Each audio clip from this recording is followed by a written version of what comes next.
Buenos días. Quiero sumarme a los agradecimientos que han formulado las personas que me han precedido aquí. Quiero agradecer especialmente a los equipos técnicos de las corporaciones autónomas regionales, los grupos de investigación de las universidades y ONGs que están sumados a este esfuerzo, y también a las organizaciones sociales locales que nos han acompañado, ya sea en el proceso mismo de construcción de conocimiento o con su crítica constructiva que nos ha ido ayudando a pulir este proceso que está en construcción. He visto a varios de ellos aquí y eso me alegra mucho, y eso hace también que probablemente los debates vayan a ser mucho más enriquecedores. Con esta presentación quiero dar un panorama general de lo que ha sido y están siendo estos estudios socioculturales y económicos para la delimitación de 21 páramos del país. Primero les hablaré del punto de partida, de cuál es como nuestro objetivo y nuestro marco de análisis. Después les contaré con quiénes estamos desarrollando este proceso, cuál es el papel del instituto. Eso ya pues lo explicó Jerónimo con mucho detalle, pero volver a poner en contexto no sobra. Y finalmente pues daré algunas puntadas sobre algunos de los resultados preliminares que ya se van viendo a medida que vamos recibiendo los estudios que están realizándose alrededor de estos complejos de páramos. Como muchos de ustedes saben, como lo explicó Jerónimo hace un momento, el papel del Instituto Humboldt en este proceso es acompañar la realización de los estudios que deben realizar las corporaciones autónomas regionales, presentarle al Ministerio, y con base en estos estudios el Ministerio debe adoptar la delimitación como un acto administrativo. Entonces, digamos que el objetivo hacia grandes rasgos del instituto en este proceso pues es el que está ahí, es acompañar la producción de conocimiento pertinente para la toma de decisiones para la delimitación de páramos. Primero, pues por supuesto hay que definir qué entendemos como páramo desde esta perspectiva. Los páramos son socioecosistemas complejos. Eso suena muy enredado, pero creo que todos más o menos los que estamos aquí sentados tenemos una noción muy parecida.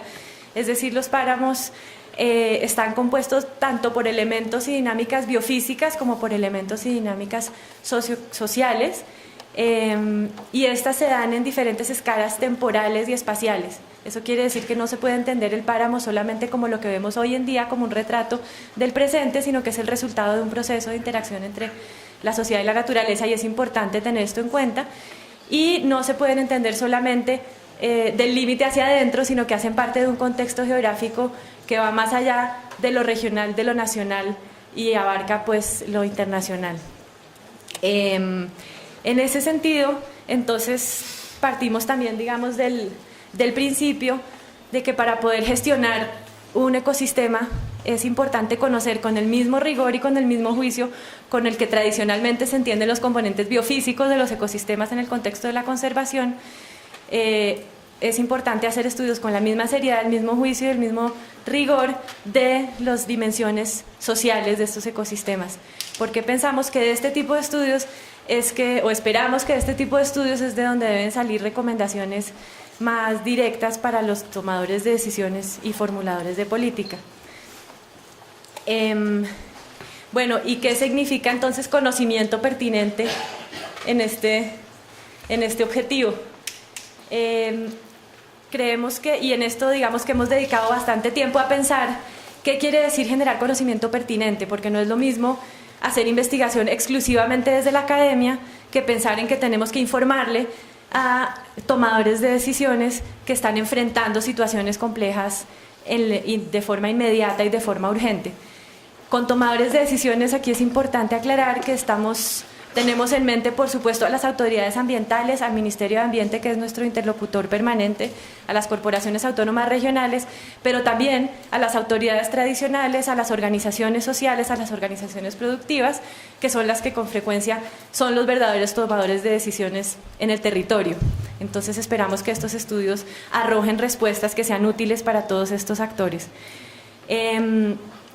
Entonces hemos formulado unas preguntas que son a las cuales le está apuntando las investigaciones que se están haciendo en este momento en el país por parte de todos los grupos de investigación. Si bien el Ministerio de Ambiente formuló unos términos de referencia que son los que orientan a los grupos, a las corporaciones autónomas regionales sobre los contenidos que deben tener los estudios, nosotros hicimos un ejercicio junto con algunos grupos de investigación y digamos que se han ido puliendo en el proceso, de identificar unas preguntas que permitan como analizar y no solamente que los estudios no sean un compendio de información que seguramente es muy importante, sino que permitan, digamos, dar respuestas a preguntas muy puntuales. Las preguntas en términos muy generales, la primera le apunta a la dimensión histórica porque consideramos que es importante hacer visible que los páramos no siempre han sido lo que son en este momento y que digamos su trayectoria histórica condiciona en gran medida lo que esperamos o lo que quisiéramos que sucediera en el futuro. No es como llegar y hacer gestión y dar lineamientos sobre un ecosistema que tiene una dinámica propia, un socioecosistema. Por esto es que hemos dado lineamientos o hemos orientado, acompañado la realización de estudios de historia ambiental.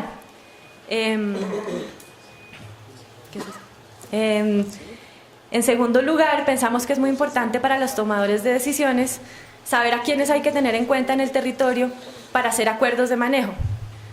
Es decir, esperaríamos, y creo que es hacia donde está apuntando también la gestión del ministerio, que alrededor de los ecosistemas estratégicos como los páramos, las decisiones conduzcan a procesos de acuerdos entre actores sociales. Pero por supuesto, para hacer un proceso de este tipo, pues hay que saber quiénes son los que están involucrados ahí, otra vez tanto a nivel local como regional, como nacional e internacional, y cuáles son sus relaciones entre ellos y con el territorio. Esto ha dado origen a esto, digamos, lo estamos tratando de hacer a través de análisis de actores y de redes sociales, en donde para cada uno de los complejos de páramos van a salir análisis de este tipo, digamos, de relaciones de conflicto y de afinidad entre los actores presentes allí. Presentes o que tienen injerencia en los páramos, aunque no estén presentes, que sabemos que muchas veces son los que tienen más agencia. Finalmente, creemos que los estudios deben permitir saber cómo viven los habitantes del páramo y sus inmediaciones y cómo está distribuido el acceso a los servicios ecosistémicos que proveen los páramos. Esto porque pensamos que es importante prever en un escenario de conservación estricta como el que prevé el marco legal vigente, quiénes se van a ver afectados y de qué manera sus sistemas de vida dependen del uso productivo del páramo, por una parte, pero por otra parte también de qué forma los beneficiarios de los servicios ecosistémicos que están por fuera y que muchas veces están lejos del páramo, también se verían beneficiados en ese escenario de conservación estricta. Entonces, para responder a estas preguntas, hemos tratado, bueno, esto lo hacemos a través de un análisis de sistemas de producción y de servicios ecosistémicos.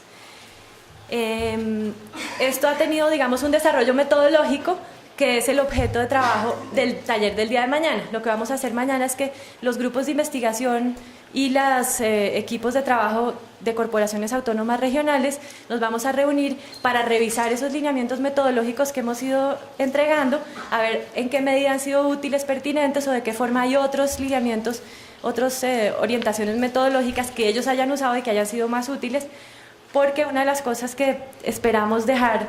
al país después de este proceso es unos manuales para este tipo de estudios para futuras, digamos, trabajos en ecosistemas estratégicos o en otros ecosistemas, pensando en que es importante lo que decía al principio, hacer estudios, digamos, juiciosos y rigurosos desde la perspectiva social. Bueno, entonces, ¿cómo es que hemos abordado estas preguntas? ¿Quiénes los están haciendo en la práctica? ¿Cómo es digamos, la carne de esto? Bueno, el procedimiento, aquí no me voy a detener porque esto lo explicó Jerónimo muy bien. La idea es que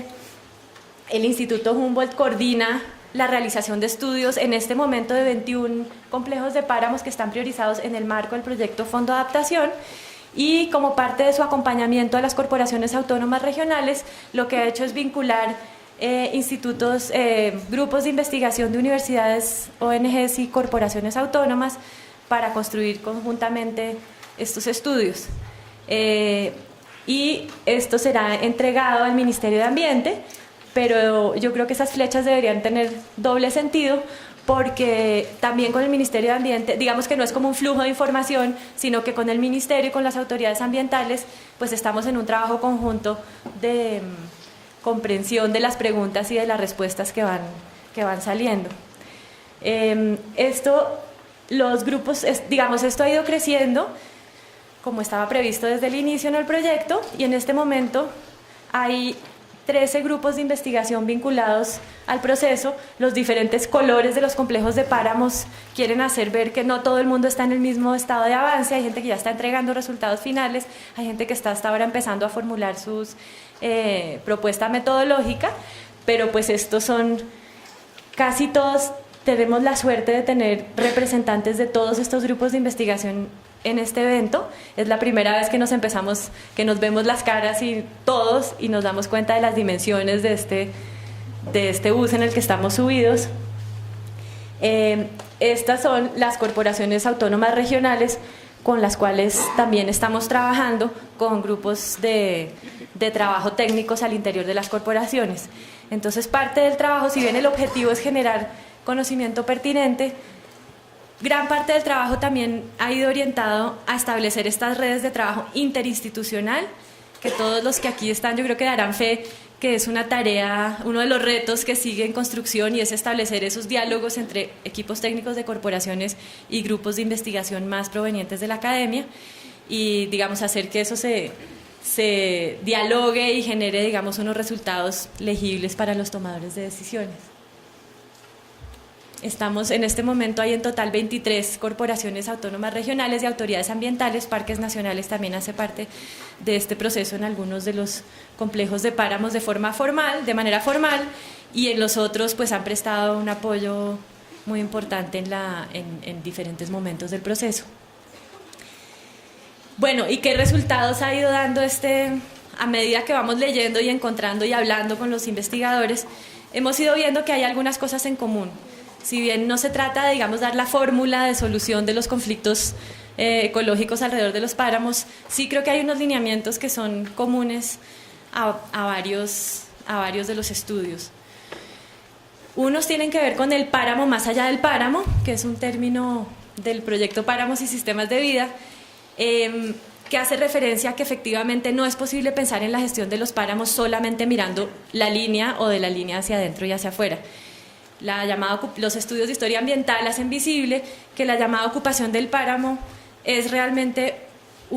solamente mirar un pedacito de un proceso histórico que ha sucedido en este país de desplazamiento, de distribución inequitativa de la tierra y de ampliación de la frontera agrícola por fenómenos económicos de orden nacional e internacional. Entonces, orientar la gestión y el control solamente a los habitantes del páramo, pues creo que estamos todos de acuerdo en que es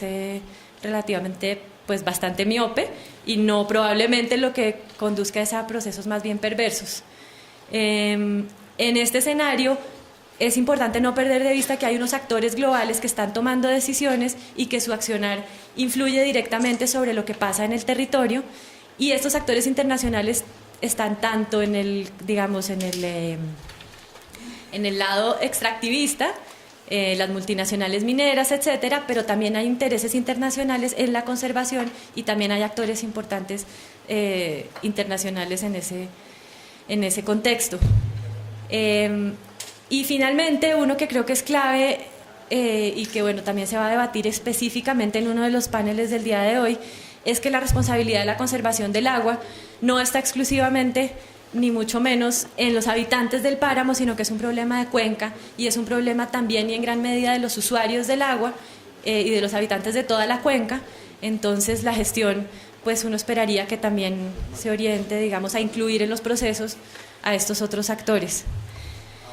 Y ya, digamos, aterrizando un poco más, enfocándose un poco más en lo local, también hay algunas, digamos, observaciones detalladas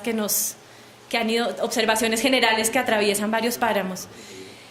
Hay una serie de actores sociales que han sido poco visibles desde la opinión pública y que han jugado un papel clave en la gestión y en la conservación de los páramos: organizaciones sociales, autoridades tradicionales, incluso organizaciones de productores de páramo que están interesados en hacer conservación también y en cuidar el territorio. Generalmente cuando uno habla de toma de decisiones piensa en las autoridades ambientales, pero pues en el territorio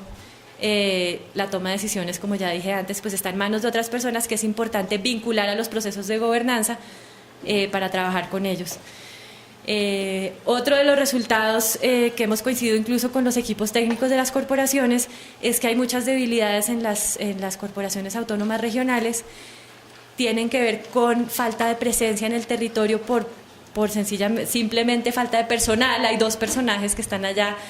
dando el pecho, digamos, por todo lo que aquí hablamos con mucha autoridad, pero finalmente el eslabón que amarra todo esto al territorio son unas personas que requieren de fortalecimiento, de apoyo. Y bueno, esto es todo un tema también sobre las autoridades ambientales y su papel y su vínculo con el territorio. Y también muchos casos de los que se van a discutir a lo largo del día de hoy hacen visible que la conservación entendida como prohibición absoluta de actividades en el páramo muchas veces lo que hace es generar conflictos y agravar el problema. Por supuesto, esto se dice muy fácil y ya sabemos lo complejo que es hacer acuerdos en el territorio, pero también para esto está dedicado el último panel del día a pensar, bueno, si no es a través de la prohibición absoluta, ¿cuáles serían entonces los criterios políticos y técnicos que habría que tener en cuenta para poder pensar en los grises que están entre el blanco y el negro? Que yo sé que es muy peligroso, pero a partir de los primeros resultados que han ido saliendo de acá, hemos visto que es igual o más peligroso esas exclusiones tajantes. Bueno, ¿y qué hemos aprendido finalmente? ¿Qué se puede adelantar de las recomendaciones? Por un lado, creo que ya he ido hablando de varias de estas cosas a lo largo de la presentación. Para nosotros como academia, instituto de investigación y universidades, creo que es importante pensar, fortalecer la interdisciplinariedad y la interculturalidad en la construcción de conocimiento. Hablamos muchísimo de eso, pero creo que varios de los que están aquí también hemos hablado de cómo a los antropólogos les cuesta trabajo leer un mapa, a los biólogos les cuesta trabajo leer un discurso, y para poder dar respuestas a este tipo de problemas complejos se requiere trabajar mucho más de fondo con esta interdisciplinariedad y sobre todo, y también para incluir otras formas de conocimiento que no se transmiten ni se registran de la misma forma como transmitimos el conocimiento técnico-científico, pero que tienen un conocimiento con mucha frecuencia más profundo y más trascendente, digamos, del territorio. Y otro de los aprendizajes que yo creo que también están en marcha entre nosotros, y especialmente hablo del Instituto Humboldt en este caso, tiene que ver con cómo ofrecer respuestas para las cuales la información nunca va a ser suficiente y nunca va a haber tiempo suficiente, pero los tomadores de decisiones pues tienen que tomar decisiones. Entonces esto también es podría ser el tema de un día entero de discusión, pero creo que ahí estamos todos aprendiendo bastante. Y con respecto a la gestión, como ya había dicho, creo que parte de las recomendaciones es empezar a pensar más que en el acto administrativo, el antes y el después del acto administrativo, concentrarnos en cómo construir procesos incluyentes y legítimos de acuerdo para la construcción de acuerdos. Cómo en este proceso dar voz a los otros tomadores de decisiones, que son mucha frecuencia son los verdaderos tomadores de decisiones, y finalmente cómo fortalecer a las autoridades ambientales. Muchísimas gracias por su atención. Los invito entonces a oír en primera persona a las personas que nos han ayudado a construir estos estudios.